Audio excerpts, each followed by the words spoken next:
여러분 감사합니다. 내외 기빈 여러분, 참여자 여러분, 제주 포럼을 3일 동안 열고 있는데요. 즐거움을 많이 느끼시길 바랍니다. 오늘 MC를 맡게 된 장선영 아나운서입니다. 2021년 제주 포럼을 진행하고 있습니다. 이제 폐막 세션이 열리게 되는데요. 화해, 평화, 치유의 보편 모델 제주에서 세계로라는 제목으로 폐막 세션을 열고 있습니다.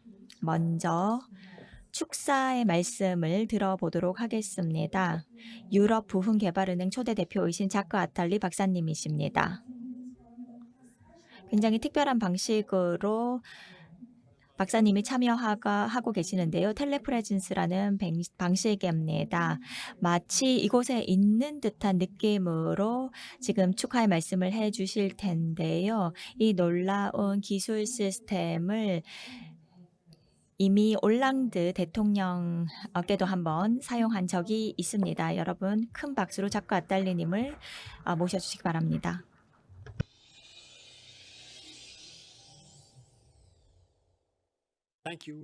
감사합니다. 이렇게 여러분들을 만나게 되어 너무나 기쁘게 생각합니다.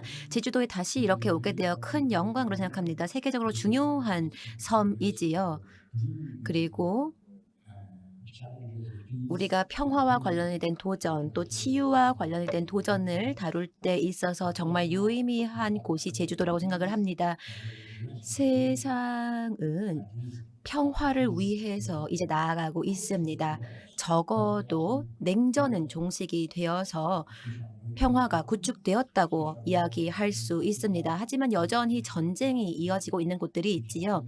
아프리카, 중남미, 아시아 등에서도 이러한 위협적인 충돌이 일어나고 있고 여성이나 아동에 대한 잔혹한 행동이 이어지고 있습니다. 그렇기 때문에 우리는 계속해서 평화를 추구해야 합니다. 전 세계의 평화를 구축하고 위험을 인지하고 우리가 세계가 평화를 즐길 수 있도록 전 세계적인 전제 조건이 평화가 될 수 있도록 노력을 해야 합니다. 저희는 사회적인 발전이 필요하고요. 민주주의가 필요합니다.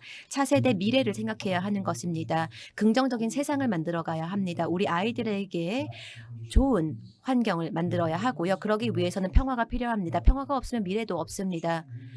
그리고 우리는 모든 도전과 노력을 통해서 공존과 또 문명, 사람의 평화로운 공존을 추구해야 합니다. 제주도는 이에 대해서 논의하기에 정말 좋은 장소라고 할 수 있습니다. 평화는 언제나 도전 과제가 될 수밖에 없고요. 끝나는 우리가 더 이상 평화에 대해서 논의하지 않아도 되는 그러한 일은 생기기 어려울 것입니다. 그렇기 때문에 계속해서 노력을 해야 하는 거죠. 계속해서 우리가 자각을 하고 이러한 노력을 기울여 주시는 제주 측에 감사의 말씀 드립니다. 감사합니다. 큰 박수 다시 한번 부탁드리겠습니다. 정말 아딸리 전 대표님께서 이곳에 와 있으신 듯한 그런 느낌을 받았습니다. 다음으로는 행정안전부 전해철 장관님을 모시고 축사의 말씀을 들어보도록 하겠습니다. 동영상으로 준비되어 있습니다. 장관 전해철입니다. 지속 가능한 평화, 포용적 번영을 주제로 진행되고 있는 제16회 제주 포럼을 통해 제주 4.3의 과거사 극복 경험을 세계와 공유할 수 있게 된 것을 뜻깊게 생각합니다. 의미 있는 자리를 마련해 주신 원희룡 제주시사님, 박명림 연세대 교수님, 그리고 양조은 제주 4.3 평화재단 이사장님께 감사드립니다. 건강하시듯 제주 4.3은 우리 근현대사의 뼈아픈 비극이지만 생명과 인권, 평화와 공존의 가치에 대해 무겁고 뜨거운 울림을 주는 극복과 회복의 모델이기도 합니다. 4.3 문제의 슬기로운 해결을 위해 여러 희생자와 유족분들께서 묵묵히 고통의 시간을 감내하며 헌신해 주셨고 한 분 한 분의 참여와 헌신이 밑거름되어 마침내 제주 4.3이 화해와 상생의 꽃을 피울 수 있게 되었습니다. 제주 4.3 정신은 국제적으로도 전 세계가 공감하고 나누어야 할 인류 보편적 통합의 가치에도 부합합니다. 오늘 개최되는 세션에서는 물론 앞으로 다양한 기회를 통해 4.3이 갖는 의의와 가치가 국제사회와 활발히 공유될 수 있기를 기대합니다. 특별히 이번 제주포럼 첫날이었던 6월 24일은 4.3 특별법 제정 21년 만에 처음으로 전부 개정된 법률이 시행되는 의미 있는 날이기도 했습니다.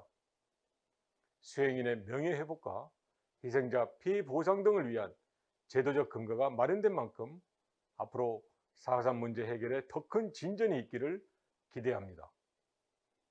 행정안전부는 제주 4.3을 지원하는 주무부처로서 개정 법률에 따른 각종 조치들이 차질 없이 이행되도록 만전을 기해 나가겠습니다. 포럼에 함께해 주신 모든 분들의 건강과 행복을 기원합니다. 감사합니다. Please give another big hand once again. Thank you very much, Minister. 네, 큰 박수 부탁드립니다. 장관님 말씀 감사합니다. 그러면은 이제는 발표와 토의가 있을 텐데요. 그 전에 모든 발표자 분들과 좌장님이 무대로 올라와 주시겠습니다.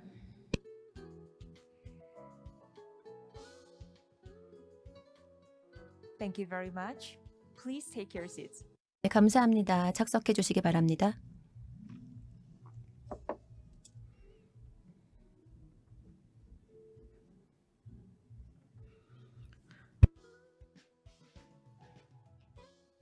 Thank you very much. 네, 감사합니다. 그러면은 이제 저희 패널 분들을 소개해 드리겠습니다. 좌장님도 소개를 해 드리겠습니다. 우선은 박명림 연세대학교 교수님을 모셨습니다. 좌장을 맡아주실 박명림 교수님께 박수 부탁드립니다. 또 원희룡 제주특별자치도지사님을 모셨습니다. 큰 박수 부탁드립니다. 감사합니다. 다음으로는 양조훈 제주 4.3 평화재단 이사장님을 모셨습니다. 큰 박수 부탁드립니다. 네, 감사합니다. 그러면 이제 발표와 토의를 진행하겠습니다. 우선 박명림 교수님의 발표를 듣겠습니다. 네, 좌장과 발표를 둘 다 맡아주신 박명림 교수님을 모시겠습니다. 큰 박수 부탁드리겠습니다.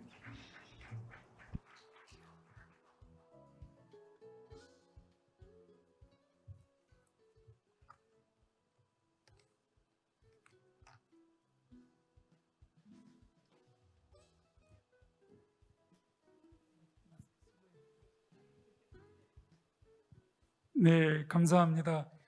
저는 방금 소개받은 연세대학교의 박명림이라고 합니다.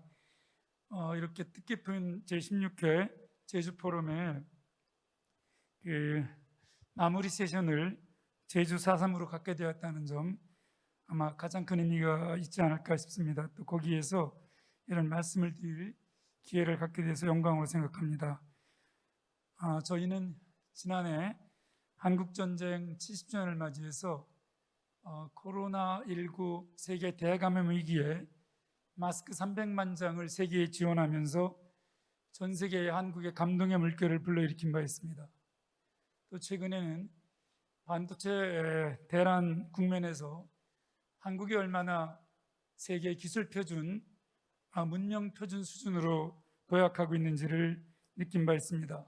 물론 여러 가전제품이나 자동차 그리고 조선 이런 부분에서도 한국은 첨단 수출을 자랑하고 있습니다. 올 G7 회담에서 우리 대통령께서 참석하셔서 하신 발언과 역할도 한국의 위상을 짐작하게 합니다. 저는 어제 이곳 제주포럼에서 또 하나 우리의 위상을 느꼈습니다. 30년 전쟁을 마무리하고 인류에게 자유의 도시, 평화의 도시 이름을 처음 줬던 오스나브루크. 1차 세계대전에서 한 작은 공간에서 이렇게 많은 사람들이 죽어갈 수 있는가? 거기서 깨달아서 평화의 도시로 거듭난 베르동, 그리고 바로 우리 제주가 30년 전쟁 1차 세계대전을 상징하는 그 두 도시와 함께 냉전의 시작에서 가장 큰 세계 비극 그 터전에서 오스나브릭, 베르동, 제주가 세계 평화의 도시 협정을 맺는 걸 보고 또 하나의 감동을 느꼈습니다. 우리는 여기까지 온 것 같습니다. 그래서 저는 오늘 우리가 반도체가 세계의 어떤 그 기술 표준을 제시했듯이 화해나 상생, 회복에서 한국 사회가 세계와 공유할 것이 있다면 과연 우리는 어디로 출발해야 될까? 저는 오랫동안 4.3과 함께하면서 또 제주를 공부하면서 제주가 아닐까 하는 생각을 해봤습니다. 그래서 정의와 화해, 또 화해와 회복이 어떻게 결합되는가 하는 보편 모델로 한번 제주를 생각해 봤습니다. 저는 이게 작동을 잘 안 한, 이제 됐습니다.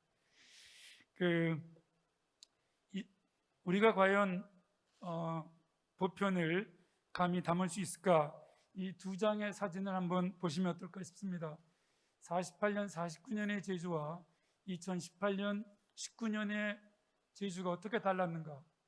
세계는 우리에게 폭력과 학살을 주었지만 우리는 이제 정의와 진실과 화해, 상생을 말하는 이 70년 동안 제주인들은 핫토착 주민에서 어떻게 이제 우리 스스로 화해하고 관용하면서 세계 시민으로 나아가는가 하는 것을 이 사진은 굉장히 뚜렷하게 보여주는 것 같습니다.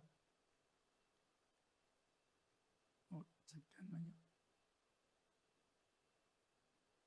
네, 이것이 바로 우리가 있는 이곳 표선과 중문에서도 570명 그리고 750명의 민간인이 희생되었습니다.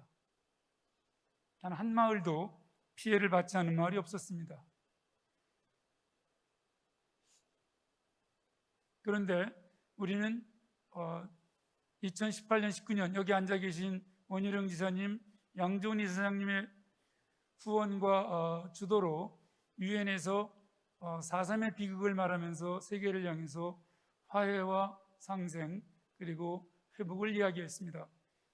유엔의 민간인들이 주최한 회의로서 저렇게 많은 사람들이 몰려들고 꽉 차가지고 온 바닥에 전부 앉고 복도까지 앉았던 사례는 그렇게 많지 않은 걸로 들었습니다.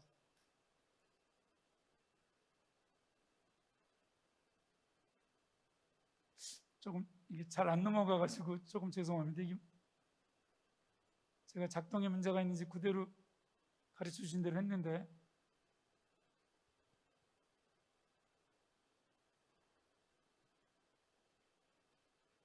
한 번만 도와주시겠습니까? 네. 잠깐만요. 네. 그래서 저는 이런 저희가 70년 전에 이 비극의 현장에서 우리가 화해와 상생을 말할 수 있던 것이 어떤 힘이었는가? 그것을 저는 우리 스스로 우리 안에서 화해하고 용서한 그런 내면의 평화, 개인의 평화, 토착 평화가 결국 외면 평화, 사회 평화, 세계 평화를 불러온 가장 중요한 근원이요 토대라고 생각합니다. 평화 이론에서 말하는 내부의 평화가 외부의 평화로 연결된다는 점, 그리고 어제 우리가 확인했듯이 오랜 평화와 화해 이론에서는 비극과 학살이 터전 위에 화해와 평화의 성전을 지으리라고 인류는 오랫동안 가르쳐 왔는데 바로 4.3의 비극이 우리에게 그런 토대를 제공했던 것 같습니다. 아마도 그것을 이해하기 위해서는 저희는 이것을 조금 공유를 해야 될 것 같습니다. 그것은 대체 유엔 평화, 세계 질서와 4.3은 어떤 관계가 있었는가? 인류는 처음으로 유럽 내전에서 세계 전쟁이라는 표현을 쓰기 시작했습니다. 최초였습니다. 1차 세계대전부터 2차 대전까지는 세계 열전이었고 냉전은 세계 냉전이었습니다. 이 세계 열전이 냉전으로 바뀌면서 중심부 국가들은 냉전이었지만 주변 국가들은 이 세계 전쟁 시기보다도 훨씬 더 격렬한 열전으로 빠져들었습니다. 학계에서 말하는 이중 전쟁 시기 또는 세계 시민 전쟁 시기입니다. 그래서 자유주의와 공산주의, 자본주의와 사회주의는 정말 거의 전 세계에서 격렬한 그 충돌을 벌였고 그 와중에 두 이념, 두 제국의 무기가 격돌하는 곳은 대부분 제3세계였습니다. 한반도의 분단도 마찬가지였고 과연 모스크바와 워싱턴의 갈등이 없었다면 1947년 3월 1일 발포 사건이 있었을까? 세계의 이념 대결은 관독정에서의 한 사람, 이곳 표선과 중문에서의 한 가족을 갈라놓고 삶과 죽음을 갈랐습니다. 중심의 냉전이 주변의 열전으로 폭발한 것입니다. 그래서 저는 그럼에도 불구하고 다른 나라들이 갔던 사례, 이 11개 나라의 사례는 저희한테 중요한 걸 보여주고 있습니다. 2차 세계대전 이후에 11개의 연합점령국가, 분할점령국가의 사례를 보여주면 그들이 갔던 화해나 통일, 평화의 경로를 보면 절대적으로 내부에서의 연합과 연립, 내부에서의 공존과 타협이었습니다. 저희 남북한의 지도자들보다 훨씬 격렬한 전쟁을 치른 사람들도 2차 세계대전 이후에 이런 연합과 연립의 길을 갔던 것을 볼 수 있습니다. 그러나 우리는 전쟁을 치르고도 그 길을 가지 못했습니다. 4.3, 저는 아프리라고 생각을 합니다. 살아서 감당할 수도 따라서 죽을 수도 없는 상태, 살 수도 죽을 수도 없는 상태, 그것이 4.3과 4.3 이후의 제주였고 이것은 저희가 증언과 기록을 통해서 너무나 많이 확인할 수 있습니다. 바로 그 제주는 세계와 함께, 한반도와 함께 4.3 이후에 아프리아 상태가 지속되면서 안으로는 아프리아고 겉으로는 냉전이었습니다. 그러나 4.3은 냉전 해체보다 훨씬 먼저 앞서갔습니다. 75년, 76년의 비밀 기록들을 보면 이미 하기에서는 리명 환원 운동이 어떻게 벌어지고 있었고 또 북촌리에서는 어떤 숨겨진 순위 삼촌의 발화들이 내장되고 있었고 옆집과 어떻게 대화했는지를 놀랄 정도로 잘 보여주고 있습니다. 제주인들은 이 자각과 발화를 통해서 내면에서 아프리아를 넘어서기 시작했고 한국이 막 민주화될 때 우리는 빨갱이가 아니고 우리는 반란 일으킨 것이 아니라는 민주에 의해 학살과 저항, 항쟁 담론으로 바뀌기 시작했습니다. 그리고 90년대에 들어서면서부터는 드디어 진실과 화해, 민주화 이후에는 진실과 화해, 상생을 말하기 시작했고 여기서 남아공 모델보다도 조금 더 앞서가는 것을 보여주고 있습니다.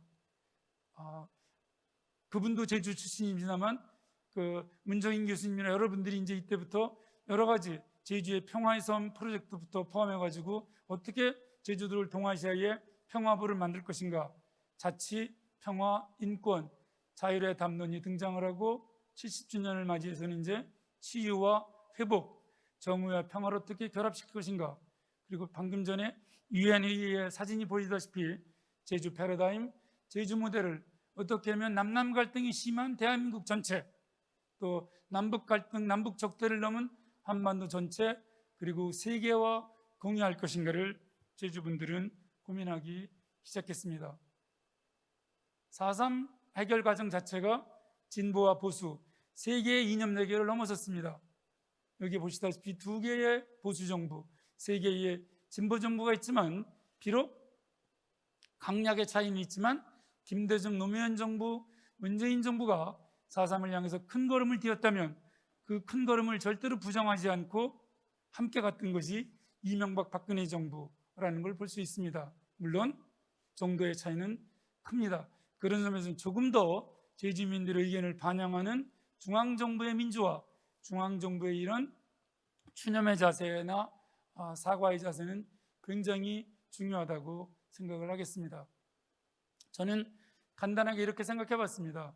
제주 모델, 제주 패러다임 핵심은 무엇인가? 그것은 나라 전체의 민주화와 아래로부터의 4.3 운동이 결합돼서 아래로부터의 정의 시민적 이니셔티브가 국가 전체 민주화와 만났고, 그리고 4.3의 가장 중요한 모델 중에 하나인 다른 나라에 찾기 힘든 민관협력과 상호협치, 4.3 평화재단은 가장 이상적인 민간협력 모델을 저희가 이제 이자막 연구를 시작했습니다만, 그리고 유족회와 경우회 화해에서 보다시피 민민간 화해와 상생도 다른 지역, 다른 세계 어디 못지않게 두터운 화해로 나아가는 걸 볼 수 있습니다. 최근 저희는 북아일랜드나 여러 사례에서 화해와 상생이 흐트러지는 모습들을 목도하고 있습니다. 제주는 지속성과 안정성에서도, 이 자치와 자율성에서도 굉장히 모범적인 것 중에 하나고, 김대중, 김종필 중앙에서의 그런 연정, 연립과 연합을 통해서 최초의 민주화의 결실을 거뒀듯이, 최근 제주 도정은 비교적 중도 보수적인 정치인 원희룡 지사가 중도 진보적인 민주당 계열의 정치인을 제주시장으로 임명하고, 더더욱 놀라운 것은 유족회장을 서귀포시장으로 임명해서 이제 유족들이 이런 진보 보수 연립을 통해서 본격적으로 제주도의 문제의 시민 대표로 결정에 참여하는 것을 다른 사례도 참 찾기 힘들었습니다.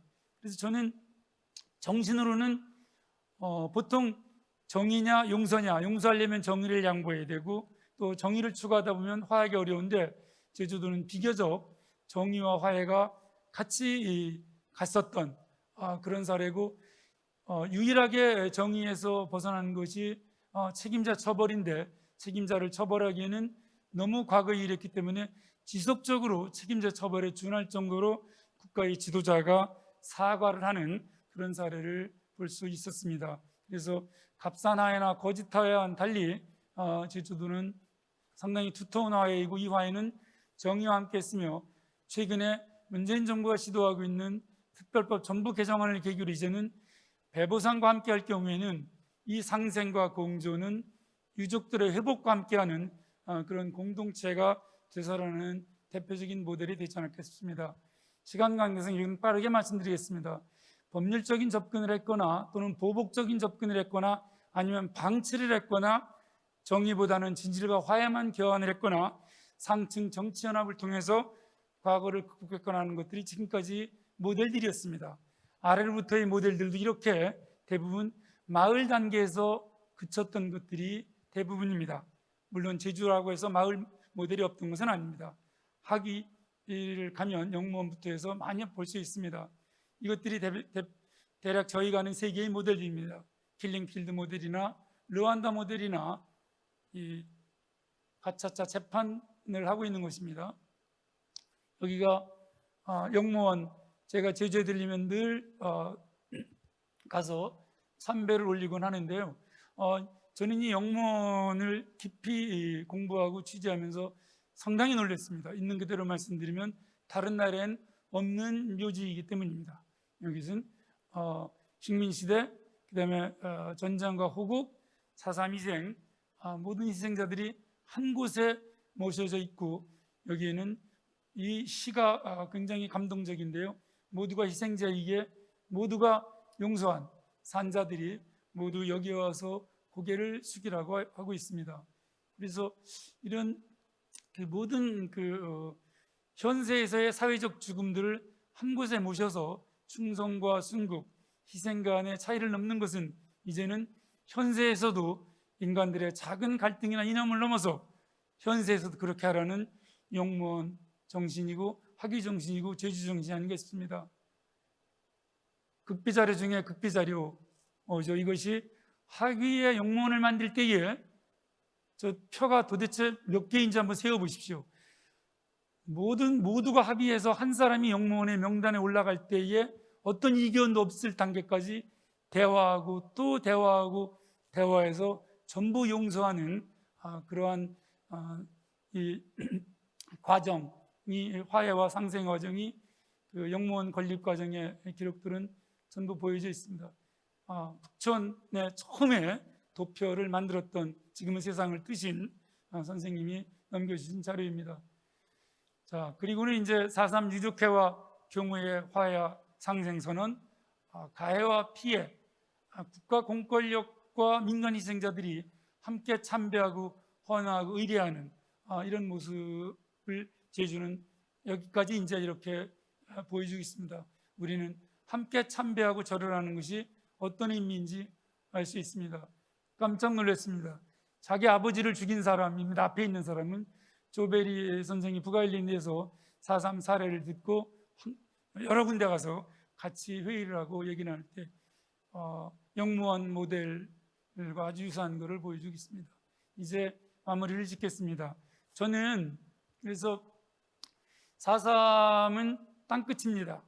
경계이고 변방이었지만 문명과 문명, 제국과 제국, 이념과 이념, 권력과 권력이 충돌하는 변방이 하나 되고 우리가 평화로울 수 있다면, 우리가 화해할 수 있다면 우리에게 폭력 확산을 준 세계에게 거꾸로 우리는 화해를 수출할 수 있고 공유할 수 있는 선도적인 화해 행위자가 될 수 있다고 생각합니다. 그런 점에서 제주인들은 세계 폭력의 희생자로서 세계 시민이었지만 지금은 세계 화해와 세계 평화의 그런 선도적 이니시에이터로서 또 다른 세계 시민이라고 생각합니다. 진실 규명부터 치료, 치유, 회복까지 여러 개의 지표를 수치화해 보고 있습니다. 지금 제주가 점수가 아직까지는 가장 높습니다. 르완다 모델인데 이렇게 들쭉날쭉합니다. 배보상이 없거나 진실 규명이 멀었거나 화해를 했지만 이스라엘 팔레스타인 여전히 여러 번 평화협정을 맺지만 갈등을 지속하고 점수가 낮습니다. 캄보디아 오랜 망각 거쳐서 사법정이 했지만 이렇게 점수가 들쭉날쭉이고 낮습니다. 아르헨티나 많이 이뤘다고 생각하지만 제주에겐 많이 부족하지요. 가장 점수가 높았던 남아공인데 국제 비교 연구를 저희들이 꽤 오래 해보니까 제주 4.3보다는 많이 점수가 낮았습니다. 스페인, 폴란드, 콜롬비아 다 마찬가지였습니다. 마지막 말씀입니다. 케이로는 헤라클레스한테 치명상을 당하고 자기 상처를 치료하면서 세계 최고의 명의가 되었습니다. 플라톤은 그것을 가장 강조해서 누가 명의냐? 가장 많이 아파본 자들이다. 성서는 찔려봤기 때문에 우리가 나을 수 있다. 그걸 이어받은 게 괴테의 위대한 문학이었고 카를 구스타프 융은 그걸 받아서 아예 상처받은 치유자라는 그런 정신분석학의 한 분야를 개척했습니다. 저는 백록담으로 상징되는 제주가 이 모든 인류의 아픔을 끌어안아서 우리는 큰 상처를 받았지만 우리가 하나 되고 화해를 나아갈 때에 세계를 향한 치유자가 되는 그런 모델을 제공할 수 있지 않을까 하는 생각을 해봤습니다. 조금 발표가 길어서 죄송합니다. 여기서 마무리 짓겠습니다. 감사합니다.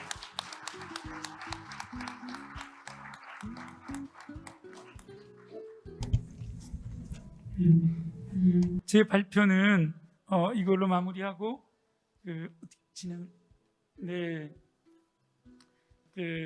저는 이제 4.3을 옆에서 지켜보고 공부한 사람이지만 가장 중요하게 4.3 해결에 앞장서신 두 분을 모셔서 말씀을 듣도록 하겠습니다. 먼저 원희룡 지사님 모시고 말씀 듣도록 하겠습니다. 네, 여러분 반갑습니다. 제주 포럼의 폐막식에 앞서서 우리 마지막 세션입니다.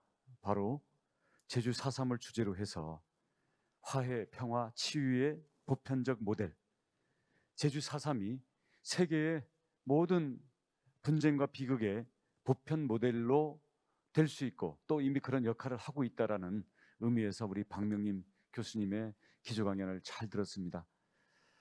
여러분은 아시는 분은 아시겠습니다만은 박명림 교수님은 6.25 한국전쟁에 대한 전문 연구가로 시작을 하셨지만 그 과정에 있었던 제주 4.3을 아주 깊이 파고드는 연구를 하셨습니다.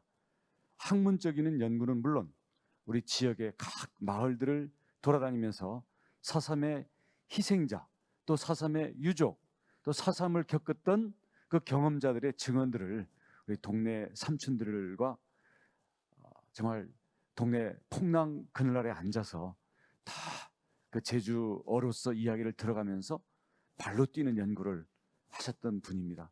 뿐만 아니라 여기에 4.3의 비극을 치유하기 위한 여러 가지 모델을 제시하고 역대 정부에서 오늘 이르기까지 4.3을 치유하기 위한 여러 가지 입법과 정부의 사업들을 제안도 하고 그에 대해서 응원도 하고 비판도 하고 하시면서 오늘까지 오는 데 있어서 가장 강력한 응원의 역할을 하신 것을 제가 너무 잘 알고 있습니다. 그러니까 그런 점에서 우리 박명림 교수님께서 오늘 이 세션에서 발제를 해주신 것에 대해서 진심으로 감사드리기도 하고, 우리 교수님께서 세계의 보편적인 모델로서 여러 이 학살 비극을 겪었던 여러 나라의 사례들과 비교하면서 4.3에 대한 평가도 해주셨고, 거기에 여러 가지 의미와 함께 앞으로 나가야 될 방향도 제시해 주셨습니다. 이것이 우리 4.3에 대한 귀한 응원이자 가르침이 될 것으로 생각해서 제주도민들을 비롯해서 저 자신도 잘 참고해서 더 큰 책임감을 갖고 임해 나가도록 하겠습니다. 여러분 아시다시피 1947년 3.1절부터 시작돼서 이 제주에서 일어났던 4.3은 크게 보면 국가 권력과 이념이 충돌하는 과정에서 제주도민 수만 명이 죽고 다쳤던 가장 큰 대한민국 현대사에서의 비극입니다. 민간인에 대한 학살은 전쟁 중에도 정당화될 수 없는 인권에 대한 가장 극단적인 범죄입니다. 4.3 당시에 제주도민들은 생명 그리고 가족과 지역 공동체가 파괴되는 큰 아픔을 겪었고, 피해자와 가해자라는 편가르기 속에서 70년이 넘는 세월 동안 그 아픔을 안고 어디에다 제대로 호소하지도 못하는 상태에서 고통을 겪었었습니다. 하지만 제주도민은 화해와 상생으로 4.3의 역사적 아픔을 이겨내고 있습니다. 4.3은 이제 용서와 화해, 평화와 인권을 상징하는 제주의 정체성이자 제주의 가치이고 제주의 역사의 기여가 되고 있습니다. 2000년 1월 12일 제주 4.3 특별법이 제정된 이래로 많은 과정을 겪어왔습니다.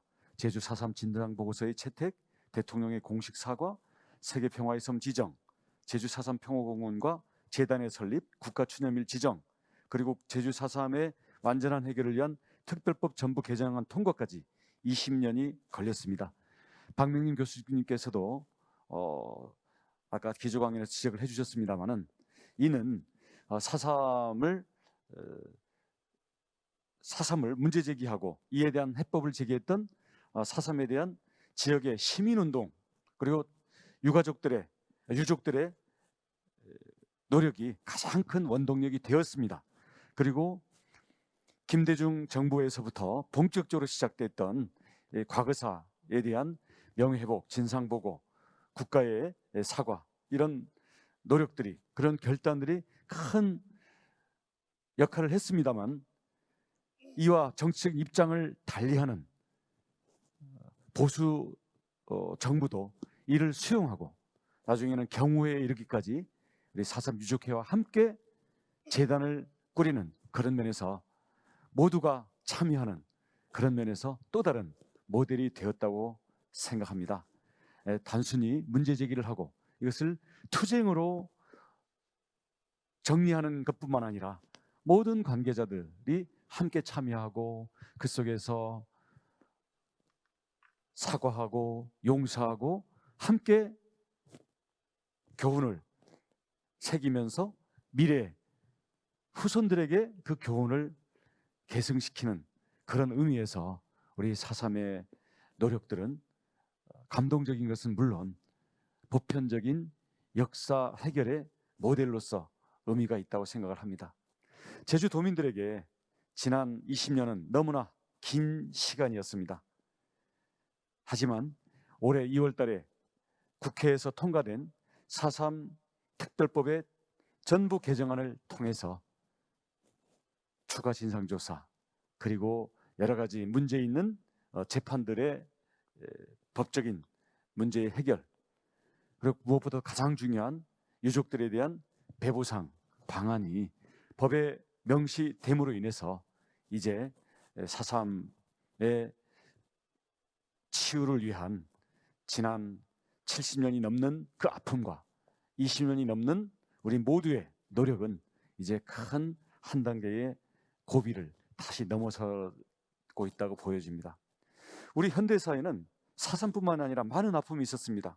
4.3 와중에는 4.3 진압을 거부하면서 시작되었던 민간인, 경찰, 군인들이 희생됐던 여수 순천 사건이 있습니다. 그 이후에도 2.28 민주화운동, 마산 3.15 의거, 부마 민주항쟁, 그리고 5.18 광주 민주화운동에 이르기까지 자유와 민주주의를 지키기 위해서 국가 공권력에 의해서 많은 국민들이 희생이 되었던 우리 역사의 비극적인 사례들이 이제 4.3의 해법을 교훈 삼아서 과거사 문제를 정리하기 위한 앞으로의 과제들이 역시 줄줄이 있습니다.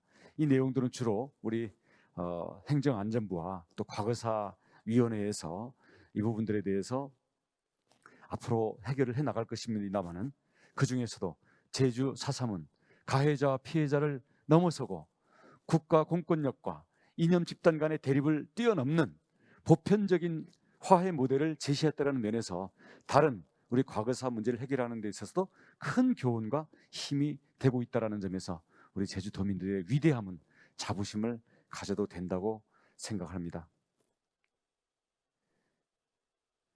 우리 존경하는 우리 귀빈 여러분, 우리 도민 여러분, 우리는 이제 희생자와 유족의 명예회복에 더욱 힘쓸 뿐만 아니라 대한민국의 당당한 역사가 되고 과거사 해결의 세계적인 모범이 된 우리 4.3을 이제는 평화와 화합의 상징으로 대한민국의 미래를 열고 제주의 더 밝은 미래를 여는 그러한 동력으로 삼아야 한다고 생각합니다. 이번 4.3 특별법 전면 개정안에 담긴 여러 과제들에 대해서 제주도정은 더 열심히 그리고 더 많은 사람들과 함께 노력을 멈추지 않겠습니다. 제주 4.3의 국가 권력과 이념이라는 틀을 뛰어넘어서 화해와 상생의 가치를 실현했던 것처럼 앞으로 우리 앞에 있을 많은 불확실한 미래의 도전들과 우리 사회에 너무나 많이 나고 있는 사회적인 갈등에 대해서도 우리 4.3 정신을 발휘해서 현재의 갈등과 어려운 위험의 도전들을 넘어서서 앞으로 코로나 이후에 새로운 대한민국의 회복력과 모두가 하나가 되는 진정한 통합의 정신으로 4.3이 더 힘을 발휘하도록 하는 것이 우리가 4.3 영령들을 진정으로 기리고 빛나게 하는 길이라고 생각합니다. 4.3의 아픔을 넘어서서 4.3의 통합과 회복의 정신을 내면화하고 전국화하고 세계화하는데 우리 여러분 모두 지금까지처럼 열심히 그리고 온 가슴으로 참여해 주시기를 부탁드리겠습니다. 감사합니다. 네, 지사님 감동적인 말씀 감사합니다. 4.3의 의미와 과제를 말씀해 주시면서 대한민국 회복과 통합의 그 어떤 한 모델로 4.3을 잘 우리가 전국화하고 미래화해 보자는 말씀 정말 중요하게 우리가 새겨야 되지 않을까 싶습니다. 감사합니다. 이어서 제주 4.3 평화재단의 양조은 이사장님의 말씀을 듣도록 하겠습니다. 이사장님 부탁드립니다. 안녕하십니까. 4.3 평화재단 이사장 양조훈입니다. 1945년 8월 15일 그날은 우리 민족이 일제의 압박에서 벗어난 해방의 날이었습니다. 그러나 그날은 미국과 소련이 그어놓은 38선 분단이 시작된 날이기도 합니다. 38선 분단은 70여 년이 지난 오늘날까지 우리 민족들에게 엄청난 고통을 주고 있습니다. 저는 4.3의 시작점은 바로 그 38선에 있다고 생각을 합니다. 제주인들은 그 38선을 걷어내려다가 혹독한 희생을 치르게 된 것이죠. 그래서 4.3은 비록 제주 땅에서 일어난 사건이지만 이 사건은 분단과 냉전이 몰고 온 세계사적인 사건이란 성격을 지니고 있습니다. 여러분, 4.3의 가치는 무엇일까요? 또 4.3의 정신은 무엇인가? 이런 질문에 대해서 저는 오늘 6가지로 답변을 하려고 합니다. 첫째는 자치와 자율입니다. 두 번째는 정의, 세 번째는 통일, 네 번째는 평화와 인권, 다섯 번째가 화해와 상생, 마지막 6번째는 치유와 통합으로 정리하고자 합니다. 탐나라는 독립국 역사를 갖고 있는 제주인들은 독립성이 강했습니다. 외부 세력으로부터 간섭을 받는 것을 싫어했고요. 또 공동체 결속력은 대단했습니다. 해방 직후에 해방 공간에서 제주인의 교육 수준은 전국에서 가장 높았죠. 그래서 그 젊은 사람의 중심으로 건국준비위원회라 인민위원회 이런 독특한 자치 활동을 왕성하게 펼쳤습니다. 그러나 미군정이 탄압이 시작되면서 그 자치 자율은 흔들리기 시작한 것이죠. 1947년 3.1절 발표는 여러 조사를 해봐도 분명히 잘못된 발표였습니다. 그래서 열흘 후 3월 10일 민간이 총파업을 한 것이죠. 그에 비해서 제주 섬에는 검거 선풍이라는 해오리 바람이 휘몰아쳤습니다. 미군정은 4.3 이전에 제주 청년 2,500명을 구속했고 고문치사 3건의 사건을 유발하는 그런 탄압을 했습니다. 그에 맞서서 저항이 일어난 것이죠. 저는 그 저항은 자위권 차원에서 재평가돼야 하고 정의로운 항거로 재조명한다 이렇게 생각을 합니다. 4.3 무장 봉기는 물론 탄압에 대한 저항이었지만 한편으로는 분단 반대 운동, 즉 통일 운동으로 연결되고 있습니다. 따라서 앞으로 장차 통일 한국 시대가 도래한다면 제주 4.3은 높이 평가될 것입니다. 그리고 제주 4.3의 치유 과정에서 우리가 이념 갈등을 극복한 이런 사례가 선행 사례로 재조명될 것이라고 생각을 합니다. 혹자는 4.3이 왜 평화, 인권의 상징이냐고 묻습니다. 4.3의 대표적인 특성은 초토화 작정으로 비무장 민간인들이 대량 학살된 점이죠. 따라서 이런 수란을 탔기 때문에 제주인들은 평화를 더욱 사랑하게 되었고 인권을 더욱 존중하는 마음을 갖게 된 것입니다. 우리가 2005년에 세계 평화의 섬이 선포될 때 그 배경에는 산무정신, 그 다음에 정상위교 이런 것들이 따랐지만 또 한편으로는 핵심적인 키워드로 4.3의 진실과 화해가 그 속에 포함되어 있었습니다. 화해는 아까 박문님 교수도 말씀했지만 좋은 본보기가 하기 영무한 사례죠. 호국영령, 4.3 피해자, 전혀 다른 죽음의 그 죽은 자들을 한자리에 모여서 마을에서 공동으로 추모하는 행사가 시작됐고요. 2013년에 4.3 희생자 유족회와 경찰 수신인 제주 경우회가 조건 없는 화해 선언은 이건 매우 역사적인 사건이라고 저는 생각을 합니다. 왜? 가해와 피해를 뛰어넘은 것이죠. 그리고 그들은 해마다 충원묘지, 4.3 평화공원을 함께 참배하면서 합동 참배 행사를 이어가고 있습니다. 저는 이런 것을 보면서 제주는 4.3 치유를 통해서 진보와 보수, 여당과 야당, 민과 간이 그 벽을 깨고 하나의 길로 가고 있다. 이렇게 생각을 합니다. 치유, 작년부터 4.3 트라우마 센터가 시범 운영하고 있는 것은 좋은 사례입니다.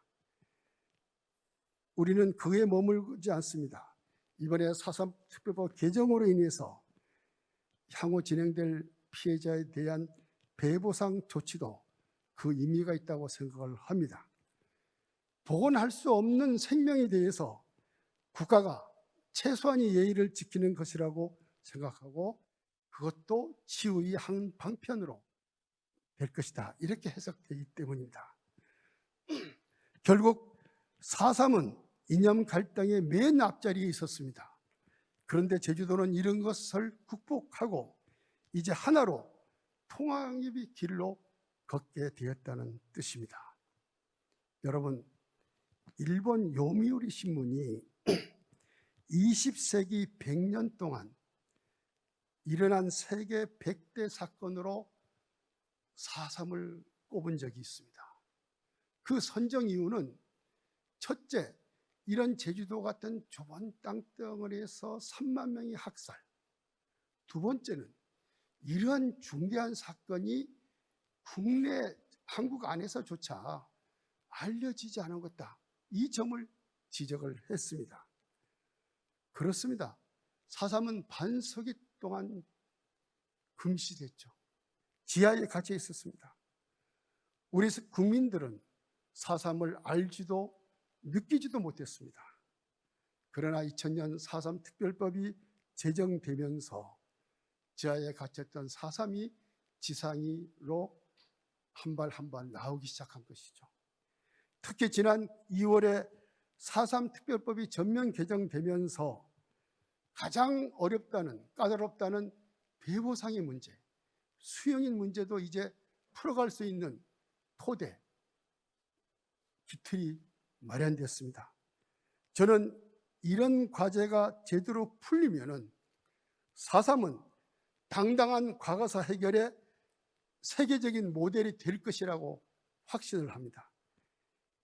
그 일이 될 수 있도록 여러분 함께 힘과 지혜를 모여 주시기를 바랍니다. 감사합니다. 예, 양준 이사님 감사합니다. 저희가 앞에 이제 처음에 오늘날 세계를 대표하는 지식인 자크 아탈리 선생의 축사를 들은 바 있습니다. 그때 아탈리 선생은 평화가 없으면 미래도 없다고 얘기를 하면서 제주는 그 가장 적절한 장소의 하나라고 이야기를 하였습니다. 아마 많은 분들이 제주 포럼을 통해서 4.3을 알게 되고 제주를 알게 되면서 이제 아탈리 선생 입에서도 제주가 얼마나 세계 평화의 그런 미래 모범을 보이고 있는가를 인식하고 또 말씀을 해줬습니다. 다른 한 분 말씀을 조금 더 들어볼 텐데요.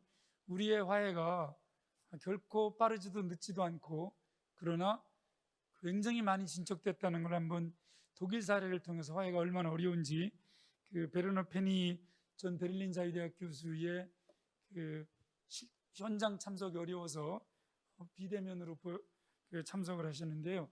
베르너 페니 선생 영상 말씀을 듣고 지사님과 이사장님 말씀을 조금 더 듣도록 하겠습니다.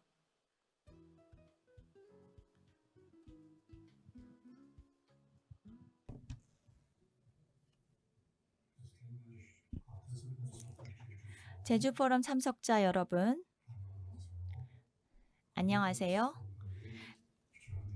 베를린에서 인사드립니다. 이런 기회를 통해서 독일의 화해 사례를 공유할 수 있게 되어서 대단히 기쁩니다.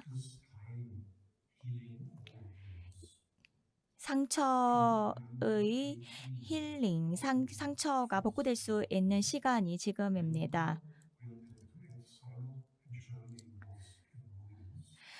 제국이 끝나고 독일은 황폐화되었습니다. 그때가 세계대전 1차였고요. 당시의 황제는 가장 엘리트라고 여겨지는 사람이었습니다. 사회적으로도 금융, 정치, 행정적으로도 엘리트, 그리고 군사적으로도 가장 앞선 사람이라고 할 수 있습니다. 그 당시에는 화해의 무드보다는 보복의 무드가 강했습니다. 1차 대전 이후에는 화해가 필요하지 않을 것이다 라는 분위기가 강했습니다. 그리고 1945년이 되었죠. 2차 대전이 종식되었습니다. 그 당시에 히틀러가 자살을 했고 독일이 행했던 여러 가지 일들은 심판을 받아야 했습니다. 그 당시에 화해는 정말 필요한 과정이었고 4개의 의와 관련해서 4개의 중요한 부분에 있어서 도움을 받았습니다.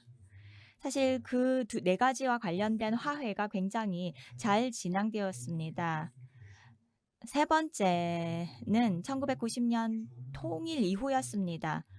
그 당시에 독일은 통일에 도달했고요. 국제적인 그리고 국내적인 차원에서 흥미로운 상황이 전개되었습니다. 그 당시에 평화 조약을 대체하는 조약이 있었는데요. 영국, 프랑스, 미국, 소련이 참여했습니다. 그것이 2+4, 그러니까 동서독이 참여함으로써 2+4 조약으로 알려지게 되었죠. 국내적으로는 협상을 통해서 동독이 연방공화국으로 합류하게 되었습니다. 그것이 독일 통일 조약을 통해서 이루어지게 된 거고요. 동독 정권이 들어오면서 화해가 필요하게 되었습니다. 그리고 동독의 독재에 대한 평가가 이루어져야 하는 상황이 되었습니다. 이 활동 역시 상대적으로 제대로 진행되었습니다. 4번째의 화해는 지금도 진행 중입니다. 동서독 간에서는 아직도 큰 차이가 있다고 할 수 있는데요. 이 주제를 다루는 것은 물론 또 말씀을 드리고 싶습니다만 사실 한국과도 관련이 있을 수도 있고 화해 문제와도 관련된 것이지만은 아직 여전히 진행되고 있기 때문에 지금은 지켜봐야 합니다. 독일은 1차 대전 후에 식민지를 잃었습니다. 독일의 중앙에 황궁이 있습니다. 그 황궁이 파괴되었죠. 2차 대전 중에 공습을 받았고 완전히 파괴되었습니다. 동독 당국의 눈에는 독일의 과거 잔재에 불과했습니다. 그래서 재건할 생각을 하지 못했죠. 그리고 한참 동안에 재건할 것인가, 항공을 어떻게 할 것인가에 대한 논의가 진행되었고요. 결국은 재건이 되었습니다. 지금 베를린 중앙 지역의 카피 형태로 재건되었습니다. 하지만 그 황궁이 재건되었을 때 무엇을 할 것인가에 대한 논의가 많았습니다. 이상적으로 논의를 하면서 홈볼트 포럼으로 사용하게 되었습니다. 유명한 독일인의 이름을 따라서 홈볼트라고 이름을 지었고요. 박물관으로 활용하면서 수집품을 전시하게 되었습니다. 굉장히 전시를 한다는 것은 좋은 아이디어였는데요. 전시를 한다는 그 과정은 그다지 현명하게 진행되지 못했습니다. 왜냐하면 정말 놀랍게도 전시 하게 될 작품들의 대부분이 과거 식민지에서 탈취한 것이었죠. 독일이 과거 식민지에서 탈취해 온 것이었습니다. 그러면서 엄청난 논의가 시작되었습니다. 그것이 2020년이었고요. 지금도 그런 논의는 지속되고 있습니다.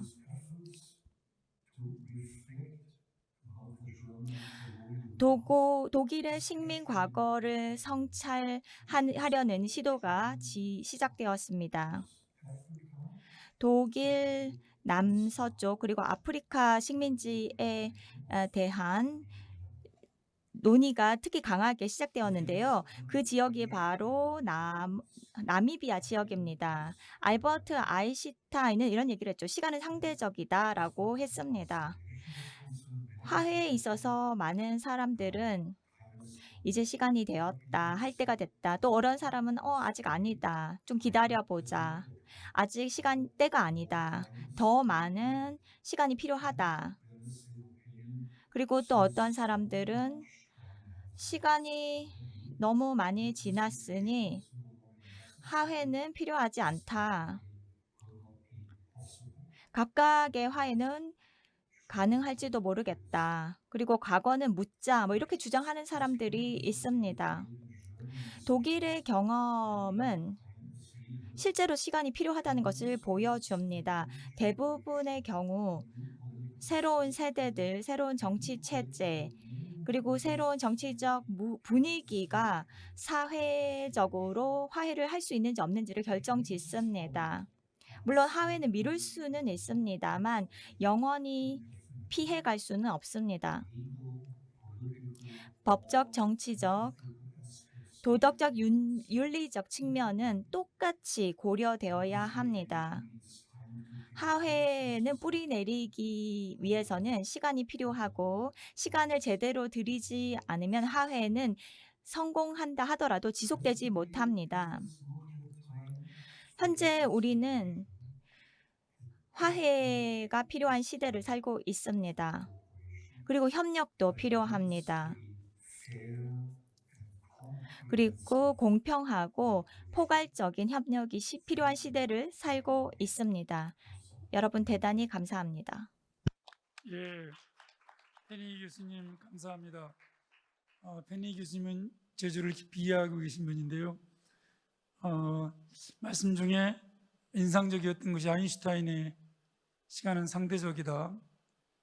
물리학적으로 시간은 누구에겐 길고 누구에겐 짧은, 누구에겐 직선이고 누구에겐 곡선인 그런 상대적인 것이 있지만 인간학적으로 인간 삶의 측면에서 시간은 누구에게는 고요하고 누구에게는 정말 폭풍 같고 누구에게는 생명의 시간이고 누구에게는 죽음의 시간이 아니었을까 싶습니다.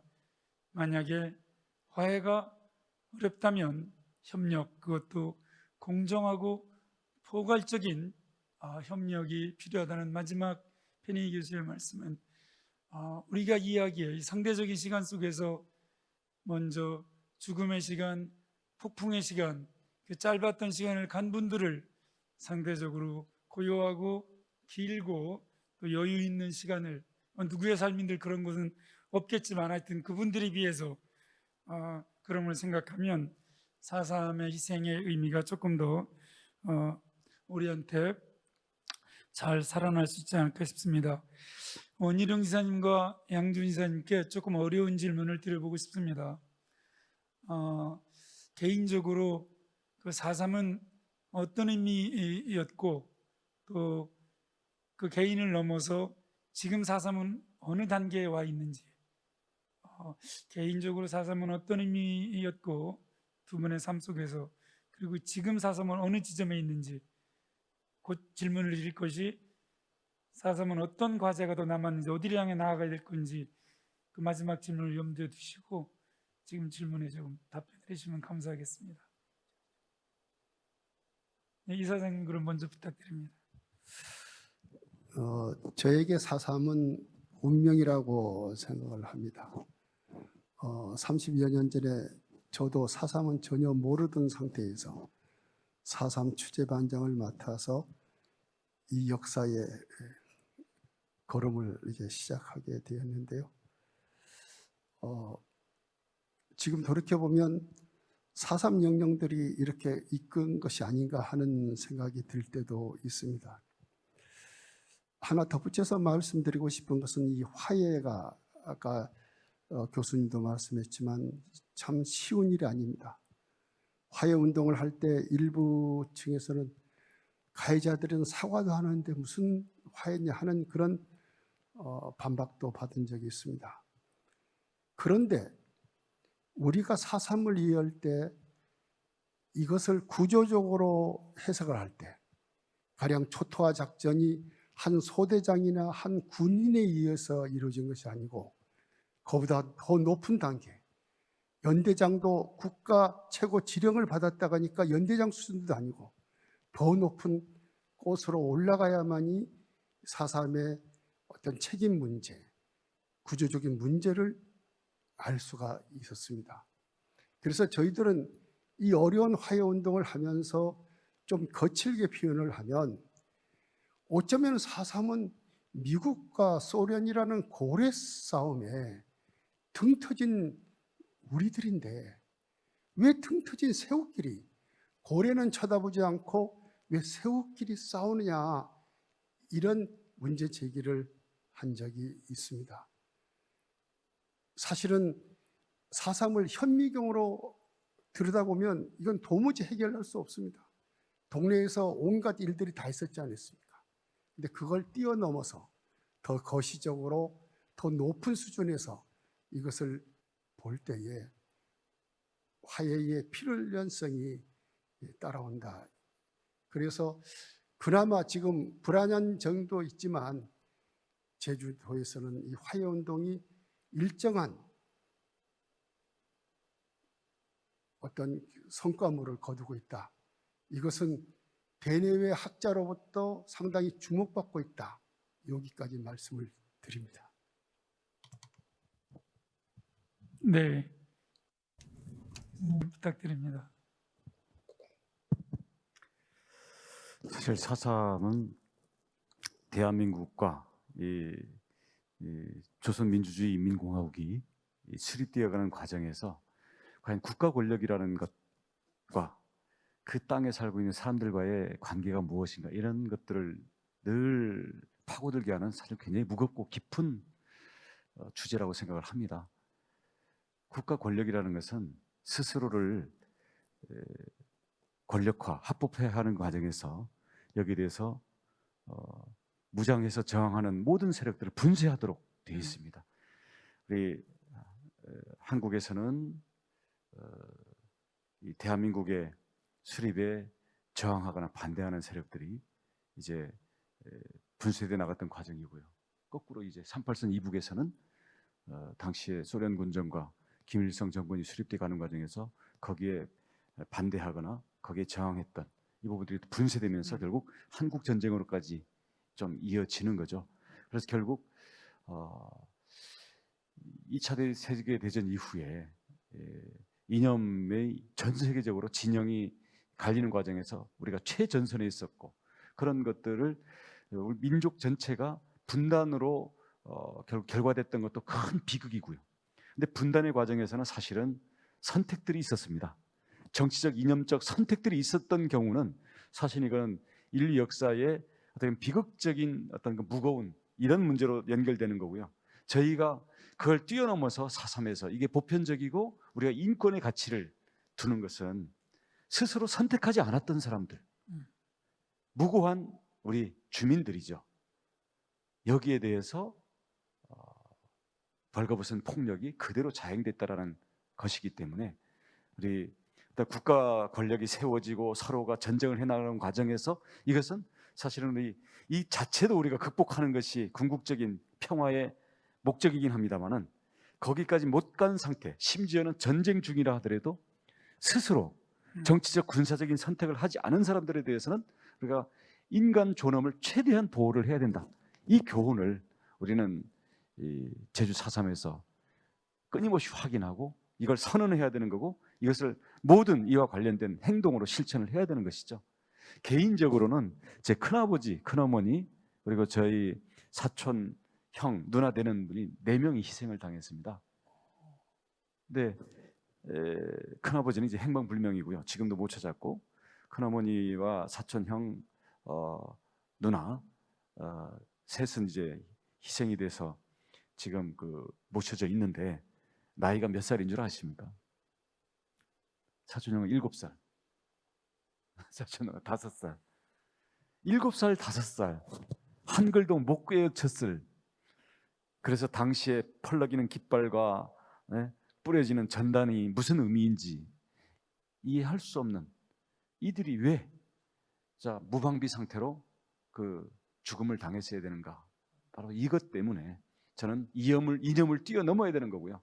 남북을 뛰어넘어야 되는 거고 어떤 정치와 군사를 뛰어넘어야 되는, 그러니까 이런 면에서는 우리 4.3은 한편으로는 너무나 슬픈 비극이지만 인류의 모든 국가 권력과 또 폭력들이 수반되는 그런 격화된 갈등에 대해서 늘 우리 박명진 교수님이 말씀하시는 것에 제가 진정으로 공명을 하는 이유가, 이것은 4.3이 무슨 대단한 역사에서 인류 보편이다라는 것이 아니라 우리 인류가 우리가 생존 차원에서 언제나 부닥칠 수밖에 없는 이런 문제에 대해서 가장 비극적인 우리 사건이었고, 또 이걸 해결해 오는 과정에서도 우리가 어쩌면 이걸 뛰어넘은 인류 보편적인 그런 인류의 인간 존엄의 정신, 그리고 서로가 서로를 이해하는 그런 면에서 4.3이 됐기 때문에 이런 것들이 우리를 어떻게 보면 깊게 하고, 우리가 인간이 서로를 긍휼히 서로의 한계성을 이해하면서 우리가 하나가 될 수 있는 그런 근원적인 힘을 주는 게 아닌가 생각합니다. 그런 면에서 4.3은 진행되고 있고요. 앞으로는 더 밝고 인류 보편의 이런 가치와 정신으로 더욱더 빛나야 된다고 생각합니다. 질문을 잘 드린 것 같습니다. 사실 준비된 질문이 아니었는데, 왜냐하면 제가 한 분은 운명으로부터의 그 화해를 말씀하셨고, 한 분은 국가폭력, 권력에 의한 희생으로부터 인권, 인간 존엄, 인간의 가치에 대해서 말씀하셨습니다. 저는 제재 오면 늘 인간미, 따뜻함, 겸손, 포용 이런 거를 마음껏 제가 체화하고 배우고, 거기서 얻은 영적 충만, 정신적이고 영혼적인 그런 넓어짐과 단단함을 갖고 다시 이렇게 험난한 이제 서울에서 여러 가지 이제 활동도 하고 공부도 하고, 그런데 두 분 말씀을 듣고 보니까 그게 저 개인적인 느낌은 좀 아니었던 게 아닌가 싶습니다. 사실 저희가 또 그러면서도 과장하면 안 되지 않습니까? 4.3은 많이 이루었지만 아직도 정부와 또 미국과 유엔, 세계를 향해서 얻어야 될 것도 적지 않고 외쳐야 될 것도 많은데, 지금 시점에서 객관적으로 4.3이 조금 더 나아가야 될 과제가 있다면 어떤 게 있을지, 제주 공동체 또는 대한민국 정부 또는 세계를 향해서 이렇게 조금 하실 말씀이 있으면 4.3의 과제, 4.3에 미진한 것이 있다면 어떤 것이 있을지 말씀해 주시면 감사하겠습니다. 예, 아무래도 48년 4월 그리고 47년 3.1절까지 거슬러 가면 이제 미군정 당시거든요.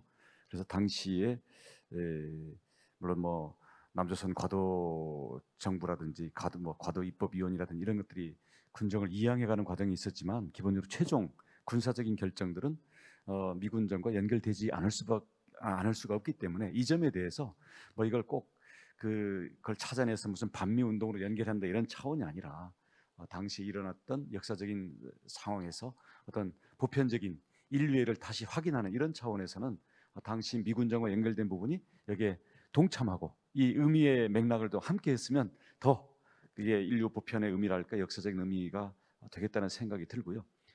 다음 실질적으로 들어가면은 지금 당시에 전국의 교도소에 흩어져서 수감됐다가 6.25 한국전쟁이 나면서 결국 감옥문이 열리거나 아니면 그 사상범들을 일단 제거한다는 차원에서 집단 학살이 이루어졌던 이런 부분에 대해서 추가 유해 발굴이라든가 이런 것들이 안 이루어진 부분이 많기 때문에 네. 이런 4.3이 그동안 해왔던 부분들도 시한을 두지 말고 할 수 있을 때까지, 그러니까 증인들이 살아있고 기록을 발굴할 수 있는 이런 모든 노력들을 좀 더 해서 마저 완성을 해야 되겠다는 생각이 들고요. 한 가지만 한다면 그런 과거와 현재에 대한 일뿐만 아니라 어떻게 이 미래 세대에게 이게 과거에 이게 무슨 뭐 항쟁이냐 뭐 무슨 저 폭동이냐 뭐 이런 이념적인 대립의 틀에 갇힌 것이 아니라 이게 보편적인 인간 존엄과 앞으로 닥칠 수 있는 어떤 갈등과 이 폭력 이 대결에 대해서 보다 성숙한 인류의 정신으로 이 부분들을 바라보고 해결해 나갈 수 있는지에 대해서 특히 우리 미래 세대들, 다음 세대들에게 이걸 승화시켜서 전승할 거냐, 그런 면에서는 4.3의 어떤 미래화라 그럴까, 다음 세대로의 어떤 승화, 대신 이것은 어떤 이분법적인 대결의 그 프레임을 벗어난 것을 우리가 물려줘야 된다라는 그런 생각을 합니다. 예, 아주 중요한 말씀이신 것 같습니다. 이사장님 혹시 저희가 더 좀 나아가야 될 과제 있으면 말씀. 지사님께서 말씀한 그 세대 전승, 이건 매우 중요한 것이기 때문에 이 점을 놓치지 말고 그 우리 후대의 이 역사를, 이 진실을 제대로 알리는 그런 일이 무엇보다 중요하고요. 또 현실적으로 보면은 지금 아직도 우리나라 국민들에게 아니면 전 세계 인들에게 4.3은 너무 모르는 사건이거든요. 그러니까 이것을 널리 알려야 하는데, 아까 말씀대로 지금부터 70여 년 전에 일어난 4.3만 알리는 것이 아니고 제주도민들이 그 뼈아픈 그 역사를 어떻게 국복하고 어떻게 정리하고 또 어떻게 지금 미래지향적으로 나가는 그 과정까지도 잘 알려줬으면 좋겠고요. 또 우리가 흔히 말하는 정명, 역사적 정리라고 하는 것이 앞으로 숙제로 남긴 남았는데, 이 문제를 뭐 서둘러서는 뭐 될 것은 아니지만 차근차근 쌓아서 언젠가는 4.3의 바른 이름도 정리돼야 할 거 아닌가, 이렇게 생각을 합니다. 네, 그 두 분 다 오늘의 4.3뿐만 아니라 미래 세대에게 기대하고 또 주는 중요한 말씀도 주셨습니다. 우리가 사실은 화해와 상생을 이야기하지만 역사는 결코 감상이 아니고, 우리가 북촌에서 학위에서 대정에서 확인했듯이 역사는 너무나 냉혹하고도 엄정한 현실이기 때문에, 너무나 수많은 사람들이 죽어가는 현실이기 때문에 정말 한 생명의 죽음을 보고 화해와 상생만 우리가 이야기하기엔 또 그 죽음에 값하는 이 엄청난 현실의 무게를 때로는 투쟁으로 때로는 지혜로 이겨나가야 되는 그런 중압도 사실인 것 같습니다. 그러면 여기에서 그 전해철 행안부 장관님의 그 마지막 말씀을 한번 듣고, 주무장관님으로서 처음에는 축사를 해주셨지만 말씀을 듣고 끝으로 지사님과 이사장님의 간단하게 오늘 이 자리를 떠나도 나는 4.3으로 위해서는 어떤 일을 하고 있을 것 같다, 하고 싶다, 이 말씀을 두 분에서 청해 듣는 걸로 이 세션을 마무리를 하겠습니다. 그러면 전해철 장관님 한번 말씀을 듣도록 하겠습니다. 토론에 함께해 주신 여러분 감사합니다. 문재인 대통령께서 참석한 이번 G7 회담을 통해 볼 수 있듯 대한민국은 경제와 방역의 세계적 선도 국가입니다. 지난해에는 전 세계적인 코로나19 대확산 상황에서 마스크를 세계와 공유하며 세계인들의 감사와 찬사를 받은 바 있습니다. 오랫동안 국민들의 땀과 노력을 통해 우리는 약소국에서 중진국으로 다시 중견국을 거쳐 이제는 선진국과 선도국의 문턱에 성큼 들어섰습니다. 자부심과 긍지를 갖지 않을 수 없습니다. 이제 전 세계 어디에서든 한국의 철강, 유화, 자동차, 선박 핸드폰을 볼 수 있습니다. 반도체와 LCD, TV와 배터리를 포함한 첨단 제품은 세계적 표준이 되고 있습니다. 선진 민주국가 D11으로 불릴 만큼 우리는 민주주의와 인권, 자유와 보건, 국제적 책임 분야에서도 당당한 선도국의 위치에 올라섰습니다. 저는 여기에 다른 하나를 꼭 추가하고자 합니다. 그것은 바로 화해와 치유입니다. 대한민국은 이제 과거사 극복에서도 진실규명, 희생자 명예회복, 국가의 사과, 배상과 보상, 추념과 기억, 미래교육을 포함한 전 과정에 걸쳐 세계에 우뚝 선 선도적인 모델이 되고 있습니다. 중앙과 지방, 민과 관, 진보와 보수, 가해자와 피해자가 모두 화해하고 상생하는 모습을 보여주고 있고 제주 4.3은 당연히 그 앞자리에 놓여 있습니다. 앞으로 더욱 힘을 모아 한국의 과거사 극복 모델이 세계적인 모범 사례로 널리 인정받기를 기대하면서 주무부처 장관으로서 관심과 노력에도 소홀함이 없도록 하겠습니다. 훌륭한 토론을 조직해 주신 제주 포럼에 거듭 감사드립니다. 저는 전해철 장관님의 주무장관으로서의 저 다짐이 대한민국 정부가 제주민들 그리고 우리 제주 공동체에게 약속한 걸로 이렇게 꼭 받아들이고 싶습니다. 아마 올해 4.3 특별법 전부 개정을 통해서 저희가 배보상, 추가진상조사, 특별재심을 통한 전원의 사법적인 명예회복 세 큰 걸음을 일단 법적으로는 디뎠고 그 하나하나의 내용을 채워갈 과제가 저희 앞에 놓여 있습니다.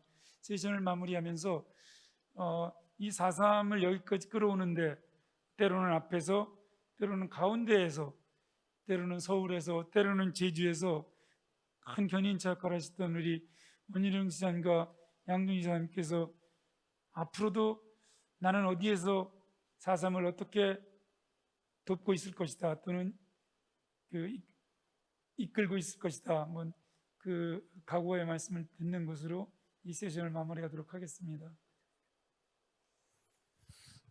어쨌든 당면 과제는 이제 4.3 특별법 전부 개정안에 따른 후속 조치, 배보상이든 수용인의 명예보든 더불어서 추가 진상 조사에 관한 이런 업무들이 원활히 진행될 수 있도록 노력해야겠다는 말씀을 드리고, 저는 어쩌면 이래서는 4.3의 한복판을 걸어온 사람으로서 이제 저만 하는 것이 아니고 이제 후진 연구자, 후진 노력하는 분들을 잘 양성해서 이런 어떤 그 4.3 연구가 4.3 조사가 계속 이어지기를 바라는데도 일조를 하겠다 하는 말씀을 드립니다. 감사합니다. 네, 이사장님 감사합니다. 그럼 지사님 부탁드립니다. 예, 국가 권력이 국민을 억울한 살상을 통해 피해를 끼쳤던 것에 대해서 사실 이것을 반성하고 사과하는 나라들이 그렇게 많지 않습니다. 보상까지 하는 나라 많지 않거든요.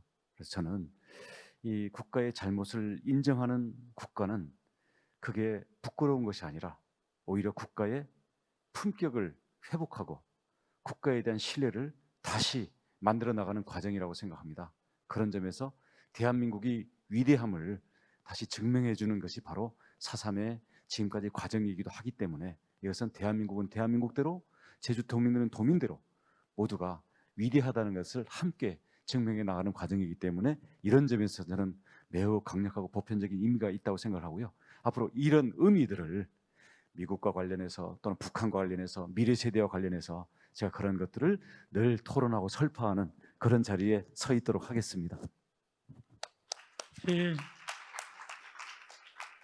마지막 말씀 너무 감사합니다.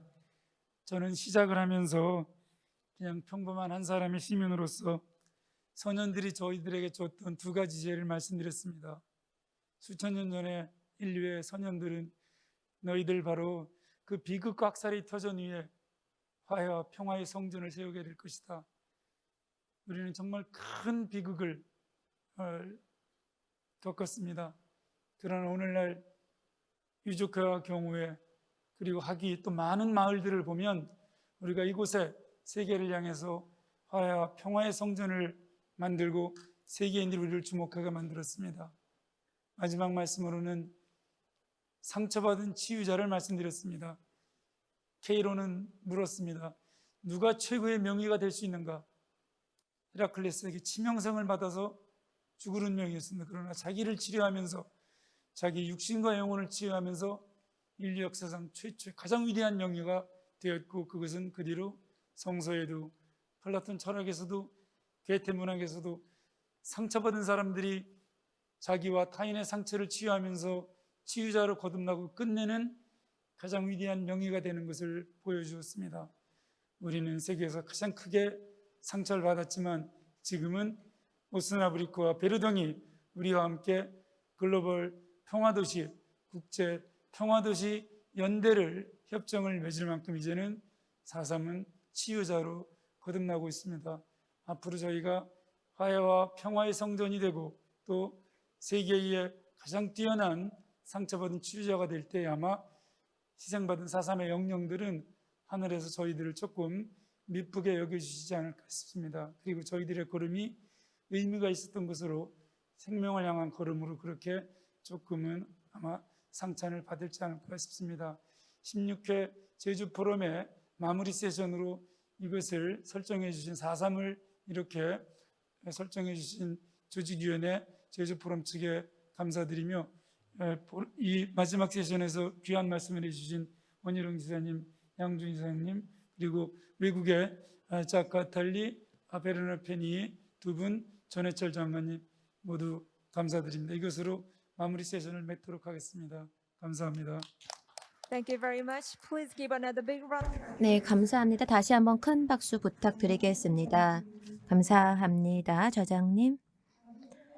네, 공식적으로 마무리하기에 앞서서 비주얼 띵킹이 준비한 작품이 있습니다. 한번 함께 보시지요. 네, 많은 메시지가 담겨 있습니다.